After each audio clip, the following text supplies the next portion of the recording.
I am ready to start thinking about my fall garden, and fall garden, you might be thinking, because it is still summer, and I am going to start a lot of my seeds indoors.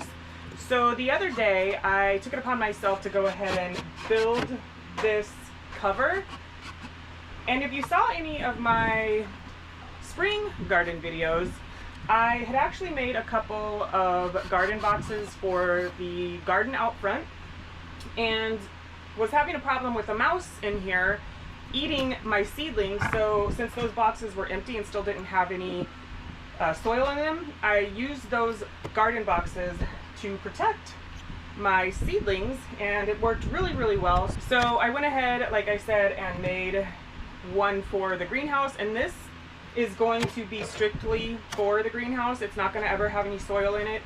It might, but just not anytime soon. And it has one very important job, and that important job is to make sure that the mouse, which now I think is a rat, that is in my greenhouse does not eat my seedlings. So let's first start off by going over some of the seeds that I ordered. I got these from M.I. Gardener, and right now I believe they are trying to get rid of this year's seeds before next year's seeds are being sold, and you get them at a discount. So I paid $1.50 per seed pack, which their seeds are already really inexpensive at $2, but I paid $1.50 for all of these. And some of them I got to plant for next year's spring garden. A lot of them I got for right now.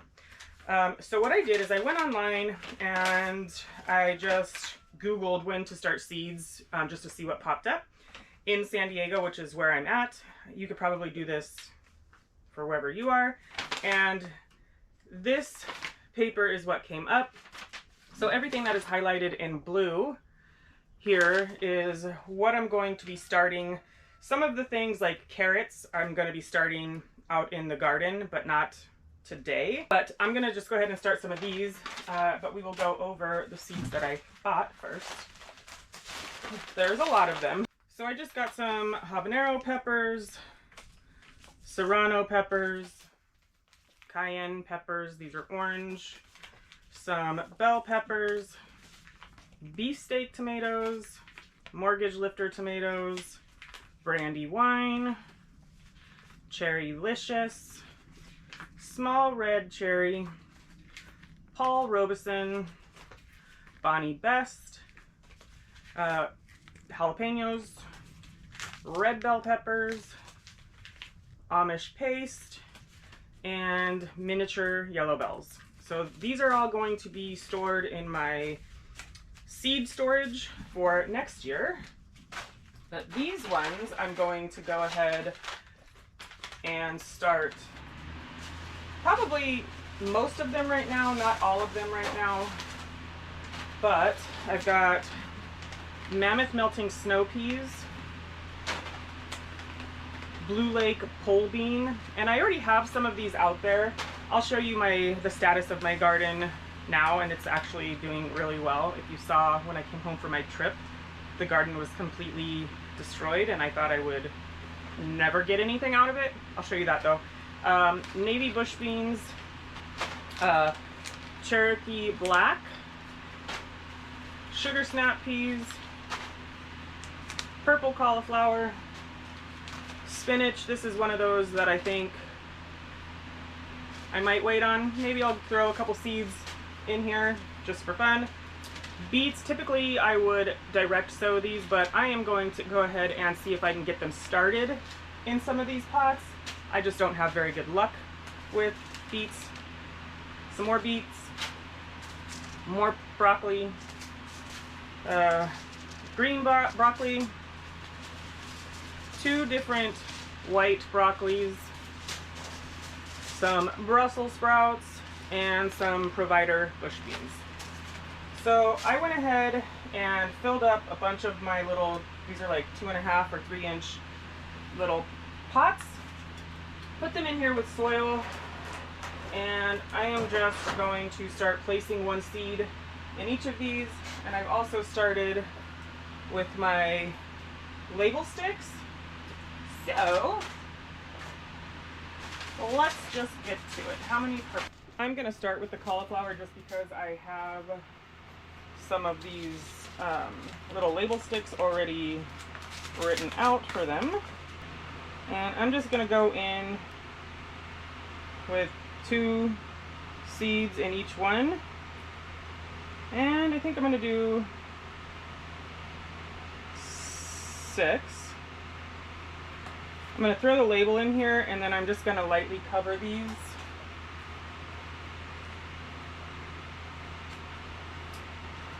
With some more soil. So last year I was not very successful with the fall garden. So I'm hoping this year to do things right, or just do things to make me successful. Definitely look up for your area when is a good time to start planting things, because everybody's climate's different, everybody's zone's different, and some people should be starting their fall crops a while ago, I think.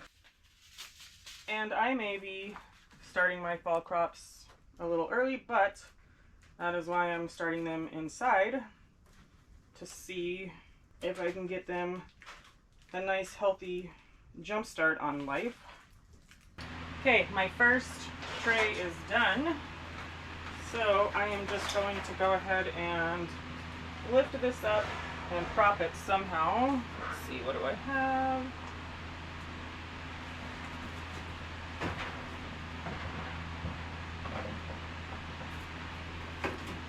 Prop it up just like that temporarily until I can slide this under here, like so. Perfect. And I will just take that off. And there we go. I am not done quite yet with starting these seeds, but I figured I would show you what's going on in the garden because it's actually pretty darn exciting. But I will show you what I have planted when I'm completely done with all of this. But let me take you over to the garden. My beans right here, I was so convinced that these things just weren't going to do anything, and look at their comeback. This is exciting. Even this little one here that I planted was eaten down and it has come back. So this is really exciting. And as a matter of fact, I know that there's beans on here. These are some older beans right here, unless they got eaten, because I'm pretty sure there were some beans here. So they did get eaten, it looks like, but hopefully I can handle that. And I think what it is a little mouse, and I'll show you why in just a second. But let me show you my tomatoes. There was really never a problem with the tomatoes, except for a couple over here that just aren't doing really well. But as far as the tomatoes are concerned, I have been coming out here every single day and picking anything that has any blush on them or that are 50% very minimum turning red, to keep ahead of whatever is taking my veggies, because here's why. Over here there's a tomato, and there's a tomato. And if you remember, if you've been here for any length of time, you know that there's a hole right here, and whatever is eating my garden is coming through this hole, grabbing some of my veggies and trying to take them back there. So as you can see, I blocked it. First I blocked it with some tape and a piece of paper, and it just chewed right through that, pulled the paper out. So then the next thing that I did was put one piece of wood with tape, and it chewed through the tape and knocked the wood down. So yesterday I put those 2 boards wedged in there. Good luck for that thing trying to get through it. I'm sure at some point it will figure it out, because where there's a will, there's a way, and well, its will is pretty big. So anyways, so I am hopefully had that taken care of. But if you saw my coming home video, you remember what these looked like. And these two here I've overwintered from last year, but I've got some fruit on them. And then here's my other peppers again over here.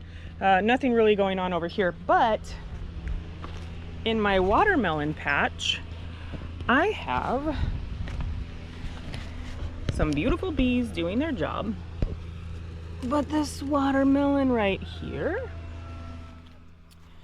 and this watermelon right there, and this big boy right here. There are 2 watermelon plants in here. Oh, I just found another one. I was just gonna say, the other watermelon I have yet to find any fruit on, but check this out.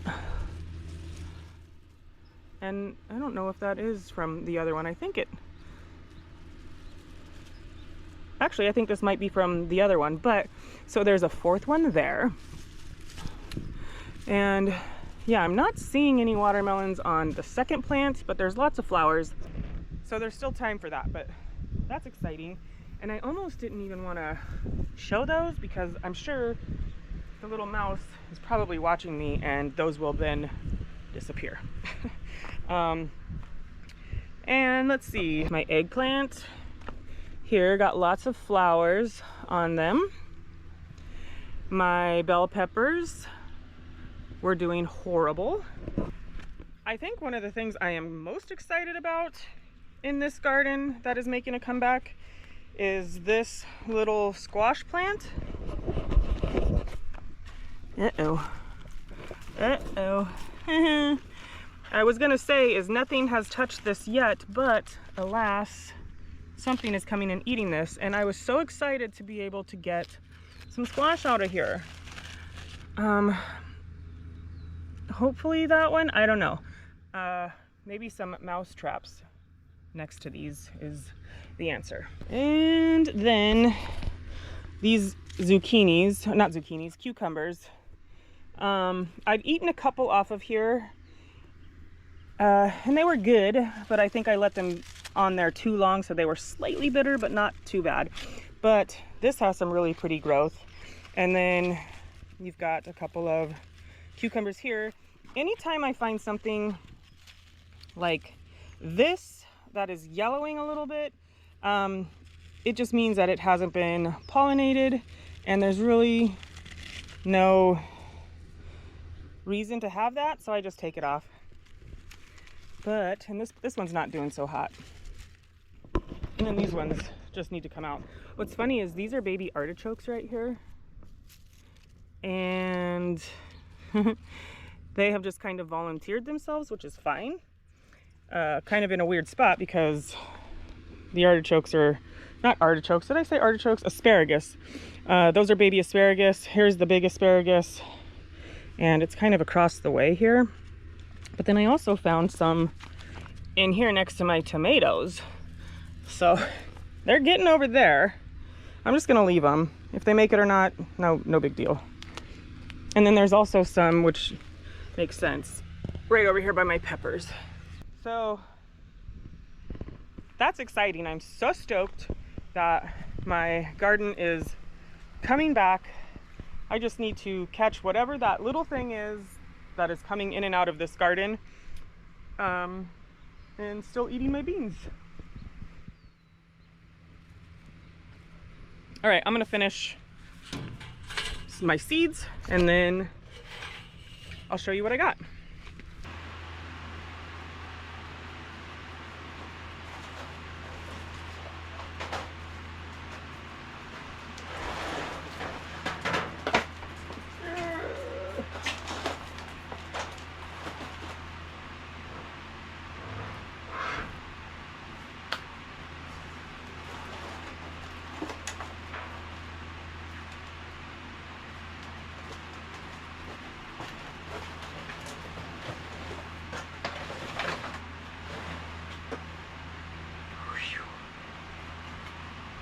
All right, I'm gonna go ahead and get these watered in.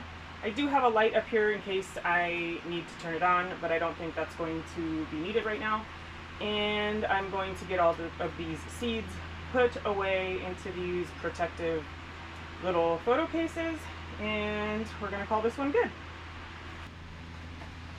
So that's it. Thanks for coming along with me in my attempt at trying to grow a better fall garden this year than I did last year. I hope that your garden is giving you all kinds of fresh, lovely veggies, and I'll see you next time. Bye.